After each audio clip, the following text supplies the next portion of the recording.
Legends Forever with Smriti। Legends के नाम सिर्फ लेजेंड्स फॉरएवर पर मेरे यानी कि स्मृति के साथ आज हम और आप मिलकर करेंगे इंडिया के पहले सुपरस्टार के नाम। जी हाँ, the one and only Rajesh Khanna Sahib, जिनका जन्म 1942 में हुआ था और इनका असली नाम था जतिन खन्ना और प्यार से इन्हें काका कहकर बुलाया करते थे। इनके पिता का नाम था लाला हीराचंद जी, जो एक हेडमास्टर थे, और माताजी का नाम चंद्रानी खन्ना। किसी कारणवश राजेश खन्ना साहिब को उनके रिलेटिव्स चुन्नीलाल एवं लीलावती खन्ना ने गोद ले लिया था और उन दोनों की रेलवे की नौकरी थी और इसी वजह से उन दोनों को लाहौर छोड़कर मुंबई आना पड़ा। काका जी की पढ़ाई लिखाई saint Sebastian Goan high school से हुई थी, जहां उन्हें उनके एक बहुत अच्छे दोस्त मिले थे जिनका नाम था रवि कपूर, जो आगे जाकर एक बहुत बड़े सुपरस्टार बन जाते हैं। वो थे जितेंद्र।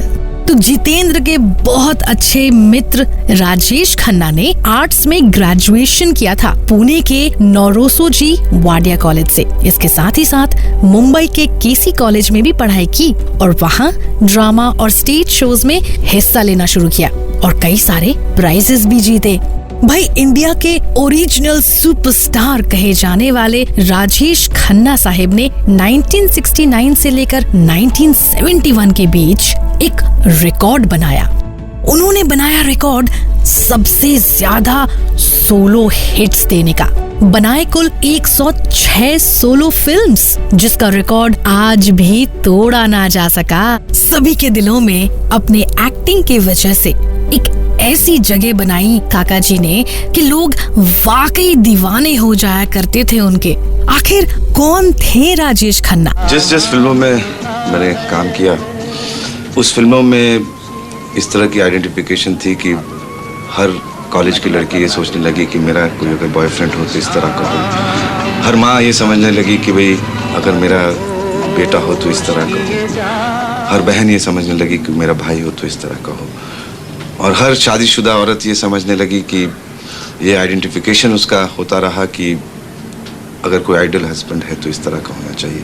तो जब ये सब तबके एक साथ मिले, राजेश खन्ना को बनाया जो राजेश खन्ना बना। और ये बात साहिब बिल्कुल सही कही है काका जी ने। यहाँ तक कि उनका घर जो है ना, वो एक टूरिस्ट स्पॉट बन गया था। चलिए सुनते हैं उन्हीं की ज़बानी। बम्बई के टूरिस्ट मैप पर अगर राजेश खन्ना का घर भी वहाँ है कि भाई यहाँ से होते जाइए एंड टूरिस्ट स्पॉट बनता है, तो आप इमेजिन कर सकते हैं कि भाई कितने बसें और कितने लोग, और जो बाहर से इस बम्बई शहर में आया वो हमारे घर के बाहर से ज़रूर। और अगर हम अंदर रहे तो उनसे मुलाकात भी की, क्योंकि अगर फैंस हैं, अगर चाहने वाले हैं तो हम हैं, अगर वो नहीं हैं तो हम कुछ भी नहीं हैं। जब कोई आपको पूछता है, मेरे ख्याल में तारीफ और पूछना तो भगवान को भी अच्छा लगता है। तारीफ जितनी भी की जाए काका जी की, शायद कम ही होगी। तो ऐसा हुआ आगे किस्सा कि एक नाट्य कंपटीशन के दौरान वहाँ बैठे जज साहिब ने काका जी से कहा कि उन्हें फिल्मों में कोशिश करनी चाहिए। तो बस कर दी शुरुआत। उस जमाने में राजेश खन्ना जी ने एक टैलेंट हंट कंपटीशन में हिस्सा लिया था और उन्हें मिला मौका परफॉर्म करने का बड़े बड़े दिग्गजों के सामने, जैसे कि B.R. Chopra, Bimal Roy, G.P. Sippy, H.S. Rewal, Nasir Hussain, G. Om Prakash, Mohan Saigal और शक्ति सामंत। और होना क्या था, जीत गए वो कंपटीशन और उन्हें मिला एक कॉन्ट्रैक्ट। हिंदी सिनेमा के बहुत सारे स्टार्स के बीच एक ऐसे सुपरस्टार थे राजेश खन्ना जो अपनी शर्तों पर जीते थे और बनता भी था उनका ये रुबाब लेकर जीना। 1966 में राजेश खन्ना ने की अपनी पहली फिल्म, जिसका नाम था आखिरी खत, और डायरेक्टर थे चेतन आनंद। क्या आपको पता है, ये फिल्म भारत से ऑस्कर्स के लिए भी नॉमिनेटेड हुआ था बेस्ट फॉरेन लैंग्वेज फिल्म के कैटेगरी में। और फिर आई फिल्म रात। इन फिल्मों में राजेश खन्ना की एक्टिंग की तो बड़े चर्चे होने लगे।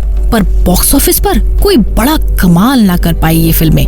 तभी डायरेक्टर शक्ति सामंत ने काका के पास एक ऐसी फिल्म का ऑफर रखा जिसके स्क्रिप्ट को पढ़ते ही राजेश खन्ना ने उस फिल्म को करने से तुरंत इनकार कर दिया। कहा, ये पूरी फिल्म तो लगता है हीरोइन के ऊपर ही फिल्माई जाएगी, इसमें मेरा क्या काम। पर शक्ति साहिब के बड़े समझाने के बाद काका जी मान गए और ये फिल्म कोई और नहीं, हम सबकी फेवरेट आराधना थी। और फिर शर्मिला टैगोर के साथ सुपर डुपर हिट जोड़ी बनी काका जी की। वो चाहे सफर हो या फिर छोटी बहू, राजा रानी हो या फिर अमर प्रेम।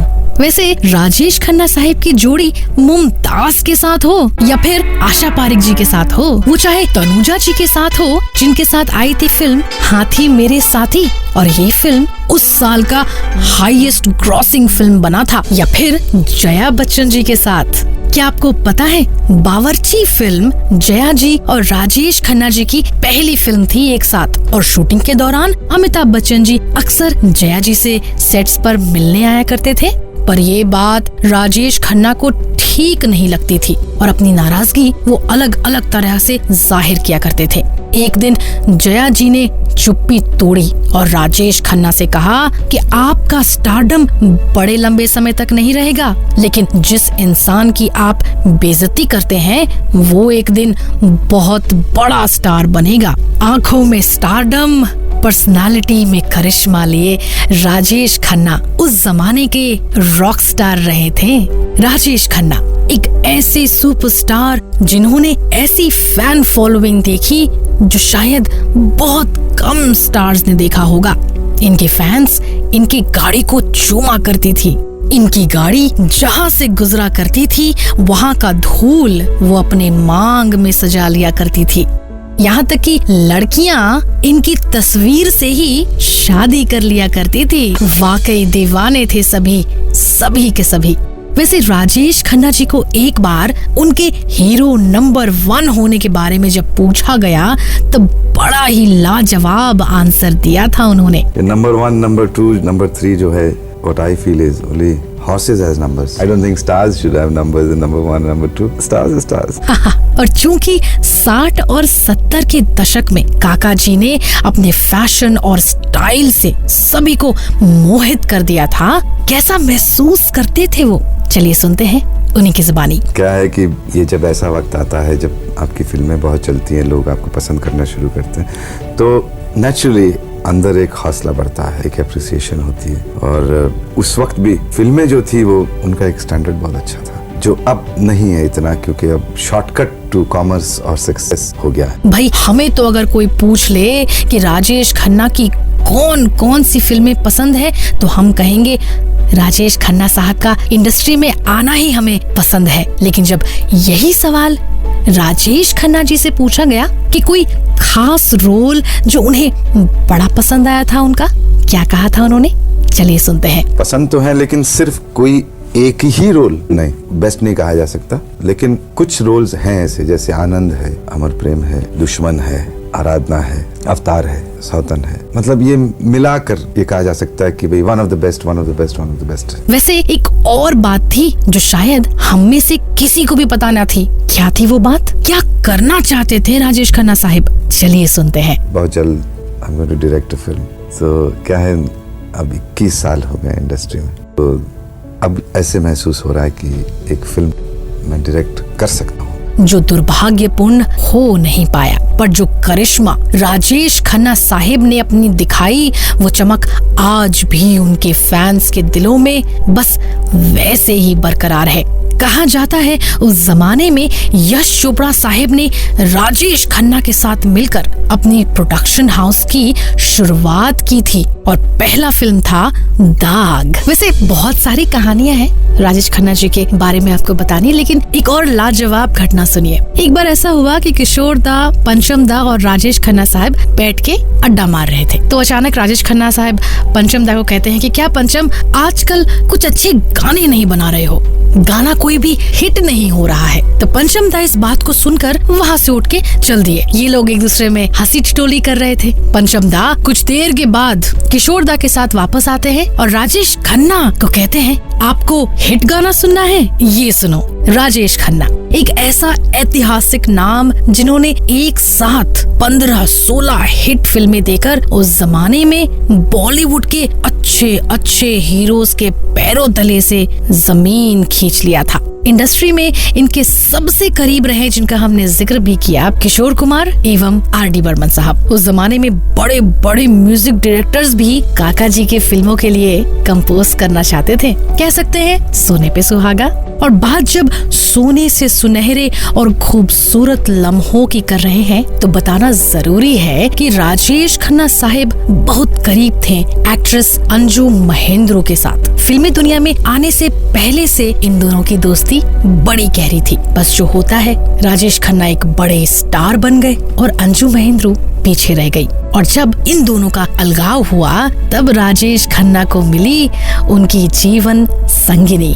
जी हाँ, डिम्पल कपाडिया, जिनको राजेश खन्ना जी प्यार से डिम्पी बुलाते थे। महज 15 साल की डिम्पल कपाडिया फैन थी काका जी की और उन दोनों के माता पिता भी एक दूसरे को जानते थे। एक बार एक फंक्शन में राजेश खन्ना के साथ डिम्पल कपाडिया भी जाने लगी और कहा कि आप जहाँ जा रहे हैं वहाँ बहुत भीड़ है, मुझे डर लगता है। तो राजेश खन्ना ने फिल्मी अंदाज में उनका हाथ थामा और कहा, डरने की क्या बात है, मैं हूँ ना तुम्हारे साथ। डिम्पल जी ने पूछा, हमेशा के लिए? तो राजेश खन्ना ने जवाब दिया, हाँ हमेशा के लिए। और बस हो गई इन दोनों की शादी। काका बाबू ने जो दुनिया भर के चाहने वालों का प्यार कमाया है वो वाकई अतुलनीय है। वैसे जब हम राजेश खन्ना की बेहतरीन फिल्मों का जिक्र कर ही रहे हैं तो उनकी खुद की भी बहुत सारी फिल्मों में से एक थी आनंद। इस फिल्म के गाने को गवाने के लिए मन्ना डे के साथ साथ मुकेश की आवाज की पेशकश की थी म्यूजिक डायरेक्टर सलील चौधरी ने, क्योंकि उस वक्त में राजेश खन्ना के ज्यादातर गीत किशोर कुमार की आवाज में ही सुना करते थे हम। पर मुकेश की आवाज के लिए राजेश खन्ना जैसे नुक्स निकालने वाले सुपरस्टार भी झट से तैयार हो गए। और वहीं इसी फिल्म के एक और बेहतरीन गाने की शूटिंग का वक्त न होने की वजह से राजेश खन्ना जी के पास डायरेक्टर ऋषिकेश मुखर्जी ने काका जी को जुहू बीच पर बस वॉक करवा दिया और गाना बन गया एक जबरदस्त हिट। और एक बात बताऊं, आनंद फिल्म में जब राजेश खन्ना गुजरते हैं अमिताभ बच्चन के बाहों में तो बच्चन साहब असलियत में मुस्कुरा रहे होते हैं। और ये बात अमिताभ बच्चन ने खुद एक रियलिटी शो में बताई थी। दाग फिल्म का एक बड़ा ही चर्चित डायलॉग है जिसे काका जी ने हर बार अपने किसी भी स्टेज प्रेजेंस में या फिर किसी भी महफिल में दोहराया। और ये डायलॉग था, इस मोहब्बत के बदले मैं क्या नजर दूं, मैं तो कुछ भी नहीं। इज्जतें, शोहरतें, चाहतें, उल्फतें, कोई भी चीज दुनिया में रहती नहीं।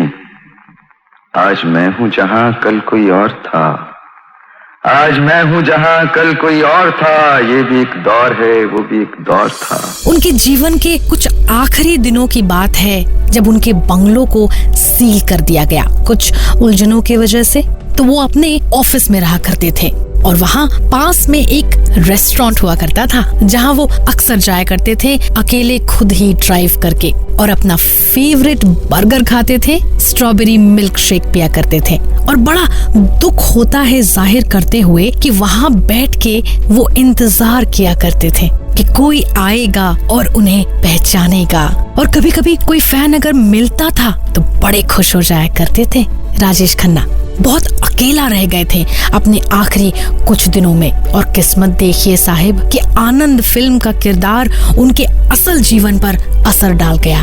राजेश खन्ना साहिब को कैंसर हो गया था। अपने जीवन काल में सक्सेस के सीमा को पार कर जाने वाले राजेश खन्ना के बारे में कहा जाता था कि वो हमेशा ऐसे लोगों से घिरे रहना पसंद करते थे जो उनकी तारीफ करे, और कहीं न कहीं सक्सेस का जो खुमार था वो 7वें आसमान पर था। पर जो रुतबा उन्होंने कमाया वो आज भी उनके एक एक फिल्म, एक एक डायलॉग और एक एक गीत में गूंजती है। कोई आए न आए, शायद दूसरा राजेश खन्ना नहीं आएगा। इंडिया के पहले सुपरस्टार को हमारे तरफ से प्रणाम।